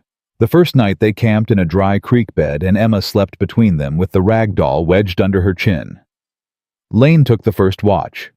Hannah took the second. When Hannah woke him at the turn of the night, he sat up and rubbed his eyes and spoke as if he had been thinking in his sleep. Mrs. Whitaker. Yes. Can I ask you a question that ain't my business? You can ask. That man you married, 6 days ago, you knew him for how long before you stood in front of Reverend Hollis? 4. 4 days. 4 days. And you rode out to find him when he got taken? I did. Ma'am, that ain't a marriage of convenience. Hannah looked at the small body of the child between them. No, Deputy, it ain't. It started as one. It ain't one anymore. When did it stop being one? Hannah was quiet for a long time. The first night, she said, when he told me he had lied to his daughter 341 nights about her mother coming home. That was when it stopped. Lane did not answer. He rolled onto his side. After a while, she heard him breathe slow. On the second day, Hannah began to feel the thing in her belly, the way a woman feels it when she has stopped being able to pretend. A low turning. A tiredness that was not tiredness. A taste of iron in the back of her mouth. She rode through it. She did not speak of it. She had been pregnant exactly once in her life, 6 years back, when she had still been fool enough to trust a boy in a town. And she had lost that one in the 4th month and told no one. And she knew the feeling of the early weeks, the way a woman knows a thing her body has tried to forget. Miss Hannah. Yes, sweetheart. Your face is green. The ride is hard, Emma. You ate only 1 biscuit this morning. I am not hungry, honey. Papa says a body that does not eat cannot work. Your papa is right about most things. Lane looked at her across the fire that night. Mrs. Whitaker. Don't, Deputy. I ain't said a thing. You were going to. Ma'am, my older sister had 4. I watched her go green on the first 3. Deputy Lane. Ma'am, if you speak of it one more time between here and Miles City, I will pull you off that horse with my own 2 hands. Yes, ma'am. Keep riding. On the 3rd day they came down off the high country, and Miles City was a smear on the plain, and Hannah said nothing the last hour of the ride. She was holding the thing inside her, and the papers inside her shawl, and the child in front of her saddle, and she was holding them all by main force. The jail in Miles City was a square building with a wooden door and a man in a wool coat on a stool outside of it. Lane rode ahead. He spoke to the man. The man stood up. Lane waved Hannah forward. Mrs. Whitaker, the jailer will let you in. 10 minutes, no more. The circuit starts tomorrow morning. Deputy? Ma'am. Take Emma to the boarding house across the street. Pay for a room. Do not let her see her father yet. Ma'am, she has ridden 3 days for him. She will see him tomorrow when he walks out of this building. She will not see him through bars. Do you hear me, Deputy Lane? Yes, ma'am. Emma. Yes, Miss Hannah. Go with the deputy. Eat a hot meal. Sleep in a real bed. I will come for you in 1 hour. Is Papa in there? Papa is in there. Tell him I brought his doll. Your doll, honey. No, his doll. I put her in my pocket for him. Tell him she will sit with him tonight so he ain't alone. Hannah took the doll out of the child's small fist. She did not trust her voice to answer. She walked into the jail alone. Caleb was in the 2nd cell. He stood when the door opened. The bruise down the left side of his face was old enough to have yellowed at the edges. Hannah. Caleb. You should not be here. I should not be anywhere else. He gripped the bars. His hands were bigger than the bars. His knuckles were split. Where is Emma? Across the street. With the deputy who was sent to arrest you and decided not to. The deputy. Toby Lane. He brought you here. He rode beside me. Caleb closed his eyes. Hannah Whitaker. Caleb Whitaker. You rode 3 days with a federal deputy and my daughter. I did. Hannah. Yes. Tell me Reverend Hollis signed a paper. He signed too. Thomas. Thomas was my brother. I know he was your brother. You knew. Hannah, I asked about you in Red Hollow before you ever came up my road. I asked Mrs. Garrett herself. I knew who Thomas Brooks was. I knew where his grave was. I was not going to marry a woman without knowing whose name she carried. Hannah let out a breath that was half a laugh and half a sob. Caleb Whitaker, you are a careful man. I am a tired man. You are a tired, careful man. Hannah, listen to me. Green is not going to help us. Reverend Hollis said he rode through Red Hollow 2 weeks ago. He rode through here the same week. He came to this jail the morning I arrived. He did not meet my eye. He told me his practice could not take the case. He told me he was sorry for the debt between us, but that some debts come due in ways a man cannot pay. Hale bought him. Hale bought him, or Hale threatened him. I did not ask which. Caleb. Yes. We have no lawyer. We have no lawyer. We have a court tomorrow. We have a court tomorrow. Hannah set her hand on the bar over his hand. Caleb Whitaker. Hannah Whitaker. I rode 3 days across this country with your daughter on my saddle and your child in my belly, and I did not do it to stand in front of a judge tomorrow without a lawyer. His hand went still under hers. Hannah. I am carrying your baby, Caleb. I have been carrying it since before the wedding, near as I can figure it. I did not say it sooner because I was not sure. I am sure now. He did not speak for a long time. Hannah. Yes. You rode 3 days. I rode 3 days. Across open country. Across open country. With my daughter on your saddle. With your daughter on my saddle. Hannah Brooks Whitaker, you are going to be the death of me. I am going to be the life of you, Caleb. Keep up. He bent his head against the bars. She did not see him cry because a man like Caleb Whitaker did not cry where another person could see him. But when he lifted his head again, his eyes were wet, and he did not try to hide it. What do? We find a lawyer tonight. There is no other lawyer in Miles City that will cross Hale. Then we find one that ain't in Miles City. Hannah, Caleb, there is a judge that rode into this town today. Judge Ambrose himself. He has Reverend Hollis's letter in his hand. He has read my name in it. He knows I am coming. I will walk into his chambers tonight, and I will put Hale's lies on the table, and I will make him listen if I have to knock on that door with my fist until he opens it. A federal judge does not hear a woman in his chambers the night before a trial, Hannah. Then he will hear me on the steps of his courthouse. Hannah. He will hear me, Caleb. He will hear me if I have to stand there until sunup with your child in my belly and your daughter in my hand. Caleb closed his eyes one more time. Hannah Whitaker, when this is over. Yes. I am going to build you a porch that catches the morning sun and a kitchen twice the size of the one you cook in now. I do not need a bigger kitchen, Caleb. I am going to build it anyway. Caleb. Yes, Emma sent you her doll. She said the doll will sit with you, so you ain't alone tonight. She slid the rag doll through the bars. Caleb took it in both hands. He held it like a man holds a thing too small for his fingers and too heavy for his heart. Tell her, he said, that Papa has held her doll and that Papa will come home tomorrow. I will tell her. Do not lie to her if I do not come home. You are coming home, Caleb Whitaker. Hannah, I am done talking about this. You are coming home. She walked out of the jail. She did not go to the boarding house. She went to the courthouse. The clerk on the steps told her Judge Ambrose was not taking visitors. She sat down on the top step and she folded her hands in her lap. And she told the clerk that she would sit there until the judge came out. She sat there 2 hours. At the end of 2 hours, the courthouse door opened behind her, and a man in a black coat with gray at the temples stepped out, and he looked down at the woman on his step, and he looked at the dust on her skirt and the road on her face. "Are you Mrs. Whitaker?" "I am." "I have your preacher's letter." "I know you do, Your Honor." "I do not hold ex parte meetings with parties in my courtroom, ma'am." "I am not here for a meeting, Your Honor.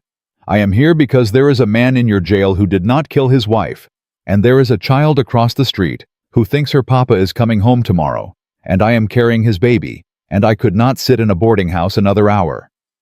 The judge looked at her. "Mrs. Whitaker?" "Yes, Your Honor." "Mr. Hale has presented me with a body." "He has presented you with a body, Your Honor. He has not presented you with Margaret Whitaker." "Ma'am, my husband has not been east of Blackwater Ridge in 5 years. Mr. Hale has known my husband's movements for 2 weeks. Mr. Hale pulled a woman out of the Missouri River in April, and he named her Margaret because he needed a body, and he rode west to catch my husband in a trap he had set 1,200 miles away." "Ma'am." "Your Honor, I am not a lawyer. I cannot speak the words a lawyer would speak, but I am asking you one thing before I go to the boarding house and hold my daughter to sleep. I am asking you to look at the body tomorrow. Look at it yourself. Mr. Hale will have told you the identification is complete. Look at it anyway, because I will tell you what I believe. Your Honor, and I believe that woman in the morgue is not Margaret Whitaker. I believe Mr. Hale knows where Margaret Whitaker is, and I believe Margaret Whitaker is alive, and I believe Mr. Hale is the reason she cannot come home." Judge Ambrose did not answer for a long time. "Mrs. Whitaker?" "Yes, Your Honor." "I have sat on this bench for 16 years. "Yes, Your Honor." "In 16 years I have had exactly one woman wait 2 hours on my step to tell me a thing." "Yes, Your Honor." "That woman was my own mother." Hannah did not answer. "Go to your daughter, Mrs. Whitaker. Sleep if you can. I will see you in my courtroom at 9. "Your Honor?" "Yes." "Will you look at the body?" "I will look at the body, Mrs. Whitaker. I will look at it tonight." She stood up. Her legs shook under her. She did not let it show. "Thank you, Your Honor." "Do not thank me, Mrs. Whitaker. I have made no ruling." "You have listened." "Yes." "That is more than this country usually gives a woman on a courthouse step." She walked down the stairs. She crossed the street. She opened the door of the boarding house, and Emma was asleep with her cheek on Deputy Lane's shoulder, and Lane looked up when the door whined. "Ma'am?" "Deputy?" "Did you see him?" "I saw him." "Is he well?" "He is not well, but he is alive." "And the judge?" "The judge is going to the morgue tonight."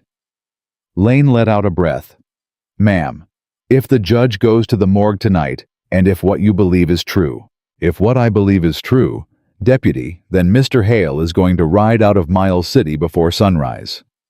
I will sit at the livery stable tonight. You will not. Ma'am, you will sit with this child. You will keep her safe. If Hale rides out, let him ride. A man on a horse can be caught. A child in a bed cannot be replaced." "Yes, ma'am." She took Emma into her arms, and she carried her up the narrow stairs of the boarding house, and she laid the child in the bed. She sat on the edge of the mattress. She put her hand on the small chest, feeling it rise and fall. "Emma." "Go back to sleep, sweetheart." "Miss Hannah." "Yes, honey." "Did Papa get my doll?" "He got your doll. He is holding it right now." "Good. Sleep." "Miss Hannah." "Yes, sweetheart." "Tomorrow you bring him home." "Tomorrow I bring him home." The child was asleep before Hannah could say anything else. Hannah sat on the edge of the bed with her hand on her own belly and her hand on the child's back, and she did not sleep. She heard the clock in the hall strike 11. She heard it strike 12. She heard it strike 1. At 2 in the morning, a knock came on the door of the boarding house downstairs. Hannah stood. She went to the top of the stairs. Deputy Lane was at the bottom, rifle in his hand. He looked up at her. "Ma'am?" "Deputy." He opened the door. Judge Ambrose stood on the step in a coat thrown over his nightshirt and mud on his boots. He looked up the stairs at her. "Mrs. Whitaker?" "Yes, Your Honor." "Come down, please." She came down. "The woman in the morgue," he said, very quiet so the child upstairs would not hear. "The woman in the morgue has brown hair, blue eyes, and a birthmark on the left shoulder." "Yes, Your Honor." "Your husband's first wife, according to her own mother's testimony filed in St. Louis, has black hair, green eyes, and no birthmark of any kind." "Yes, Your Honor." "Mrs. Whitaker?" "Yes." "I have sent 2 marshals to find Mr. Hale. They have not found him yet." "He has ridden." "He has ridden, Mrs. Whitaker. He has ridden east on the midnight train in a private car with a woman who did not wish to be seen." Hannah set her hand on the banister. "A woman. A woman in a dark veil, Mrs. Whitaker, who did not wish to be seen." "Your Honor?" "Yes." "Margaret is on that train." "I believe she is Mrs. Whitaker. I believe she has been with him every step of the last 3 months.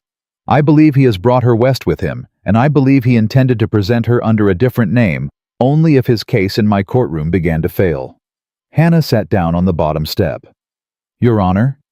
"Yes, Mrs. Whitaker." "My husband." "Your husband will walk out of my jail at 9 in the morning, Mrs. Whitaker. The charge of murder will be dismissed. I will say so on the record myself." "Thank you, Your Honor." "Mrs. Whitaker?" "Yes." "The train east will stop in Billings at noon. I have wired the sheriff of Billings. He will board the train with 4 men. He will bring Mr. Hale back to this courthouse in irons." "And Margaret?" The judge was quiet. "Margaret Whitaker," he said slowly, "will be asked to come to my courtroom of her own free will. She will not be placed in irons. She is, as best I can determine, a woman who has been lied to for 3 years by a man who fed her lies about her own husband and her own child. She will need to be asked, Mrs. Whitaker, not compelled." Hannah nodded once. "Your Honor?" "Yes." "When she comes?" "Yes." "My daughter will not meet her." "Mrs. Whitaker." "She will not meet her, Your Honor. Not yet. Not until Margaret has sat with a preacher and a judge and a mirror and decided who she is going to be to that child. Emma has asked 342 nights for her mother. She will not meet a stranger in a veil on a courthouse step. Do you hear me?"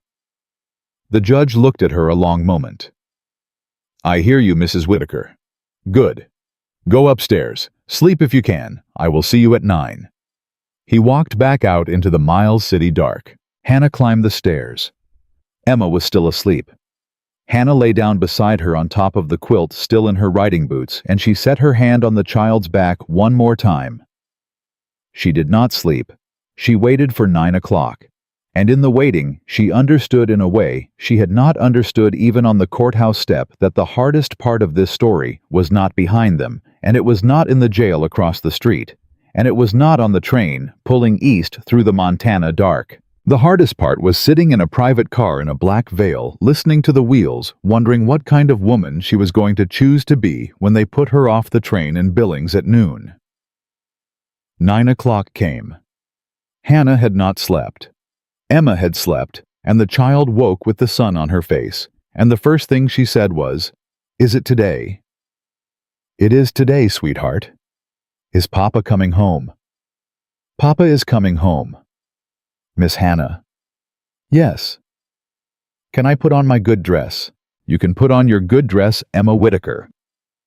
Hannah combed the child's hair with her fingers, because she had no comb. She smoothed the small collar. She tied the ribbon Emma had brought wrapped around her doll's neck, around the small braid at the back of her head. She stepped back. "You look like your papa's girl." "I am my papa's girl." "Yes, sweetheart, you are." Deputy Lane was at the foot of the stairs with his hat in his hand. "Mrs. Whitaker?" "Deputy, it is time." They crossed the street together. The courtroom was already full when they came through the back door. Hannah had not expected a crowd. She had expected Hale, a judge, a jailer, her husband. She had not expected the 50 men and women of Miles City who had heard through the long night that a federal judge had walked in his nightshirt to a morgue at midnight and she had not expected Charles Whitmore in the second row in a clean shirt, and she had not expected Mrs. Garrett of Red Hollow in the third row, with her hat pinned and her mouth set, and she had not expected Reverend Hollis himself at the end of a pew, who must have ridden through 2 nights to be there. Reverend? Hannah. You rode. I rode. You did not have to.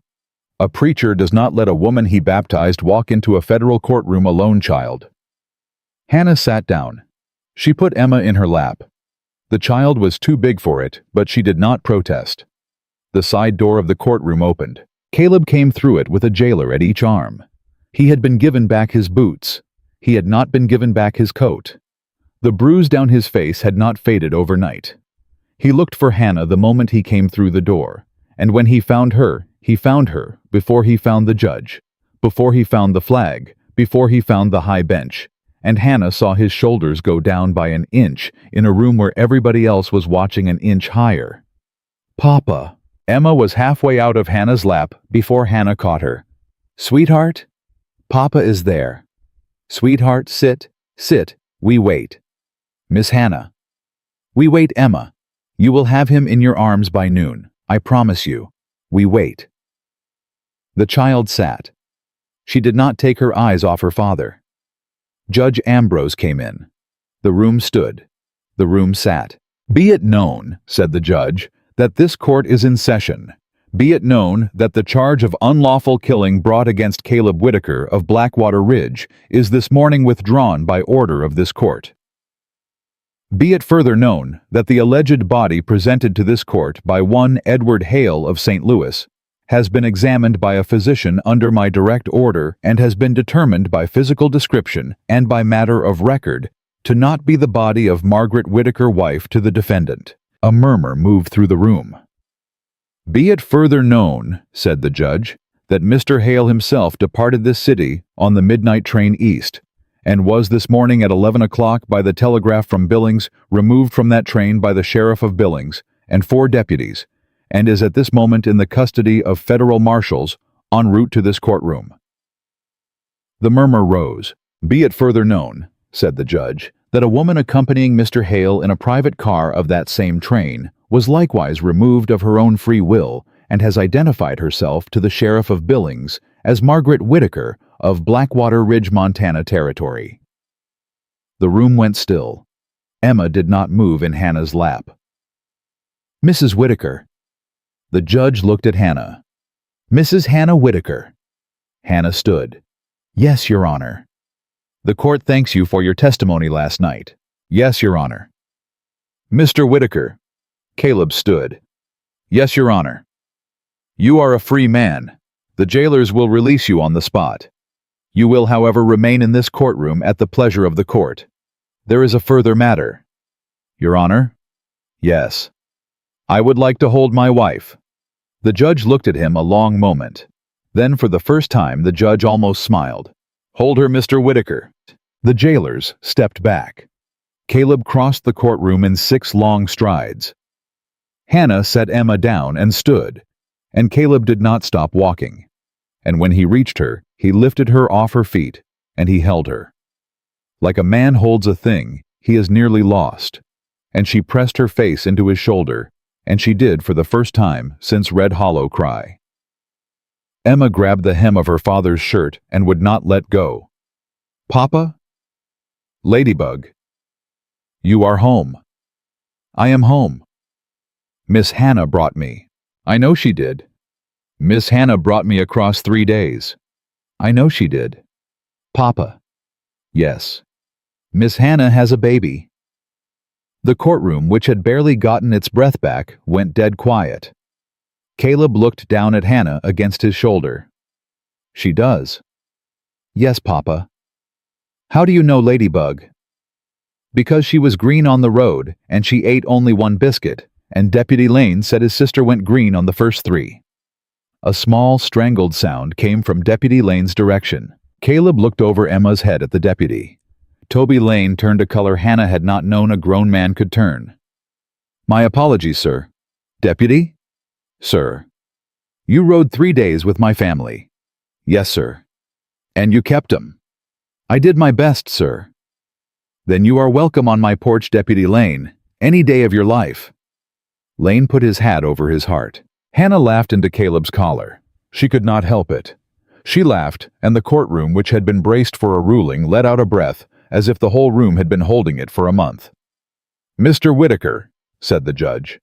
"Your Honor, I will need you at this court at 2 in the afternoon, at which time Mr. Hale will stand before me to answer for the charges I intend to file against him." "I will be here, Your Honor." "Mrs. Whitaker." "Yes, Your Honor. I will need you here as well." "I will be here, Your Honor." "And one other matter." The judge paused. "Margaret Whitaker," he said slowly, "is riding west on the same train that is bringing Mr. Hale to this courtroom. She is at this moment in a separate car under the protection of a deputy. She has asked through the Sheriff of Billings for the opportunity to address her husband and her daughter in my chambers in private before she leaves this territory." Hannah felt Caleb go still against her. Emma looked up at her father. "Papa." "Yes, Ladybug." "Who is Margaret?" Caleb did not answer at once. Hannah set her hand on the child's shoulder. "Margaret is the woman who brought you into the world, sweetheart." "Oh. Do you understand what that means?" "I think so. It does not change anything about you and me, Emma. It does not change anything about you and your papa. But she is the woman who carried you first, and she is on a train coming west, and she has asked your papa if she can speak to him and to you. What do you think I should do, Miss Hannah?" "I think you should let your papa decide." The child looked up at her father. Caleb Whitaker, who was a giant who had buried 3 brides in the gossip of a town that had never buried a one, looked down at his 6-year-old daughter and at his new wife, and at the small red-cheeked face of his child's rag doll peeking out of his coat pocket where he had kept it through the night. "Ladybug." "Yes, Papa. I will see her, alone first. And then if I believe it is right, you will see her. Only if I believe it is right. Do you hear me?" "Yes, Papa." "And Miss Hannah?" "Yes." "Miss Hannah is your mama now. That does not change. Not for a woman on a train. Not for a woman in a veil. Not for anyone." "Yes, Papa. Say it back to me." "Miss Hannah is my mama now." "That is right, Ladybug. That is right." They waited until 2. At 2, Hale was brought into the courtroom in irons. He was not smiling. He did not look at Hannah. He did not look at Caleb. He looked for a moment at the judge, and Hannah saw in that single look the exact moment a man who had ridden 1,200 miles on a plane realized his plan had died somewhere on a midnight rail platform. "Edward Hale," said Judge Ambrose, "you are charged with the presentation of false testimony before a federal court. You are charged with the unlawful detention of a woman against her will. You are charged with the fraudulent identification of a body. You are charged with conspiracy to remove a minor child from a lawful home through false guardianship. You are charged with perjury. You will be held in the jail of this county until a grand jury can be convened. You will not be granted bail. Do you have anything to say to this court?" Hale looked at him a long time. "I have nothing to say, Your Honor." "Take him away." They took him away. Caleb Whitaker, who had not said one word since his daughter had announced that his wife was carrying his child, finally spoke. "Your Honor." "Yes, Mr. Whitaker. I would like to see Margaret now." "She is in my chambers, Mr. Whitaker." "Alone." "Alone, Mr. Whitaker. The deputy with her is outside the door. Mrs. Whitaker, you and the child will wait with me in my anteroom." "Yes, Your Honor." Caleb walked toward the chamber door. At the threshold he stopped. He turned. He came back. He knelt in front of Emma. "Ladybug." "Yes, Papa." "Whatever a woman behind that door says to me, whatever she tells me, I am coming back out through that door to you. Do you hear me?" "Yes, Papa." "And to Hannah." "Yes, Papa." "And I am taking you both home." "Yes, Papa." He stood up. He kissed Hannah once on the forehead in a federal courtroom in front of 50 witnesses, and he went through the door, and the door closed behind him. Hannah sat in the judge's anteroom with Emma in her lap and counted. She counted slow. She counted the way her mother had taught her to count when the fear got too big. She counted to 100. She counted to 200. She counted to 342. Because that was the number Caleb had given her on a porch in a summer dusk. And because she thought if she counted all the way to it, the weight of it would come down off his shoulders before he came back through the door. The door opened at 341. Caleb came through alone. His face was wet. He did not try to hide it. Hannah stood up with Emma on her hip, and she did not ask. She waited. Hannah. Yes. She will not be coming to the ranch. No. She will not be coming into that child's life. No. She asked. I know. She asked by her own choice, Hannah, not his. She asked because she wanted to see if she could. And she looked at me for 5 minutes, and she told me the truth. She told me she is not the woman who can be a mother to Emma. She told me she has not been that woman in 3 years. She told me she is going to sign a paper today in front of the judge that ends any claim she has forever, and that she is going to ride east on her own without him, and without us, and she is going to try to become a woman she has never been. Hannah did not speak. She asked one thing, Hannah. What? She asked if the woman who had come west with her daughter on a saddle was a good woman. What did you tell her, Caleb? He looked at her. I told her, he said, that the woman who came west with my daughter on her saddle was the best woman I have ever known, and that my daughter had a mother, and that my daughter's mother was standing in the anteroom of a judge waiting on her father to come back through a door. Hannah's throat closed. Emma in her arms lifted her head. Papa? Yes, Ladybug. Are we going home now? We are going home now. Papa? Yes. The woman behind the door. Is she sad? Yes, Ladybug, she is sad. Can I be sad for her? Caleb looked at his daughter a long moment. You can be sad for her, Emma. You can be sad for her all your life if you want to be. That is a kind thing. But you do not have to carry her. She is not yours to carry. You hear me? Yes, Papa. Miss Hannah is yours to carry. I am yours to carry. Your baby brother or sister that is coming in the spring is yours to carry. That woman behind the door, you can pray for her, and you can think of her, and you can be sad for her. But she is not yours. Yes, Papa. Now come here. He took the child from Hannah's arms. He held her against his shoulder. He put his free arm around Hannah, and he walked them both out of the judge's anteroom and down the courthouse stairs and into the Miles City sun. They did not ride home that same day. Caleb would not let Hannah sit on a horse again until she had slept in a real bed for one night, and Hannah did not argue. They stayed in the boarding house. Deputy Lane came to supper. Reverend Hollis came to supper. Whitmore, who had ridden in behind them without any of them knowing it, came to supper, and Caleb shook his hand across the table, and the feud of 3 years went quiet between them over a shared plate of pot roast. Whitaker. Whitmore. I still mean to buy your east pasture someday. I still mean to tell you no Whitmore. Then we understand each other. Then we understand each other. The ride home took 4 days because Hannah was tired, and because Emma wanted to show her father every single ridge she had crossed with Miss Hannah the first time, and because Deputy Lane rode most of the way with them before turning south to his own town, and because Caleb for the first time in 3 years was not riding in a hurry. They came up the road to Blackwater Ridge in the late afternoon. The house stood where they had left it. The hens came out from under the porch.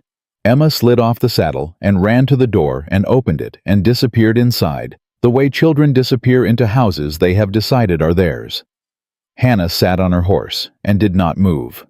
Hannah. Caleb. What is it? I did not think I would see this gate again. You are seeing it. I know. Come down, Hannah. Give me a minute. He did not rush her. He waited. The horses shifted. The hens clucked. Somewhere, a cow called. After a minute, Hannah swung down. Her feet touched the ground of Blackwater Ridge, and her knees held her, and she walked to the porch, and she went up the steps, and she opened the door of her own house. It was hers now. She knew it was hers the moment she crossed the threshold. Summer went on. The hay came in. Caleb built the porch he had promised, and the kitchen he had promised, and a second bedroom off the back for the child who was coming in the spring. Emma learned to ride a pony of her own. Hannah learned to shoot without Caleb's hands on hers. Mrs. Garrett of Red Hollow, who had not ridden past the town gate in 12 years, came up the ridge road one Sunday in a hired wagon with a pie on her lap and a pair of baby booties in her apron pocket, and she did not apologize for the things she had said on the mercantile sidewalk, because Mrs. Garrett was not a woman who apologized. But she sat on Hannah's new porch for 2 hours, and she drank 2 cups of coffee, and she said before she left, "You have made a home up here, Hannah Brooks. I was wrong to stop you at the gate. I will not be wrong again." "Mrs. Whitaker, ma'am." "Yes, child. Hannah Whitaker. I will not be wrong again." The baby came in the early spring, before the snow had fully melted off the ridge. It was a boy. Caleb held him the way he had once held the rag doll in a jail cell, like a thing too small for his hands and too heavy for his heart. They named him Thomas, after Hannah's brother, who was buried in Reverend Hollis's churchyard. Emma held her new brother before anyone else did, and she looked up at Hannah with the gravity that only 7-year-olds can summon, and she said, "Mama, he is the littlest thing I have ever seen." Hannah did not correct the name. She had not been corrected in a long time. Caleb came and stood behind her and put one of his enormous hands over hers, over their son's small back, and he said very quiet, "Hannah Whitaker." "Yes, Caleb." "You answered an advertisement." "I did." "You answered an advertisement that said no softness, no romance, no promises." "I did." "You gave me a home, Hannah. You gave my child a mother. You gave me a son. You gave me a reason to trust a front door again. That was not in the advertisement." "No, Caleb, it was not. I owe you a debt I cannot pay." "You do not owe me a debt, Caleb Whitaker. You gave me a name. You gave me a porch. You gave me a little girl who calls me Mama. You gave me a baby in my arms. You gave me back the life I thought I had buried in a wash house in Red Hollow. We are even, you and I." "We are not even, Hannah." "Then we are not even, and we will go on not being even, and we will die not being even, and that is how I want it." He bent and he kissed the top of her head, and he did not answer because there was no answer needed. Years later, when Emma was grown and gone, when Thomas was a man with a ranch of his own, when the porch Caleb had built had gone gray with weather, and the kitchen had fed 4 generations of Whitakers, a reporter from a newspaper in Helena rode up the ridge road looking for the giant of Blackwater Ridge. And he found instead a white-haired woman on a porch with a coffee cup in her hand, and he asked her if the stories were true, and she looked at him a long moment before she answered. "Which stories, son?" "The ones they tell in Red Hollow, ma'am. About the giant cowboy who buried 3 brides. About the girl who answered an advertisement. About the man in the clean hat." "Son?" "Yes, ma'am. The stories they tell in Red Hollow are stories a town tells when it has not bothered to ride up a road and look. Stories are cheap. Ridges are not." "Ma'am, may I quote you?" "You may quote me." "Then what would you like me to write, Mrs. Whitaker?" The old woman looked past him across the porch toward the old oak in the yard, where a tall man older than the oak itself was bending slow to pick up a great-grandchild in arms that had never stopped being enormous, and she smiled. "Write this, son.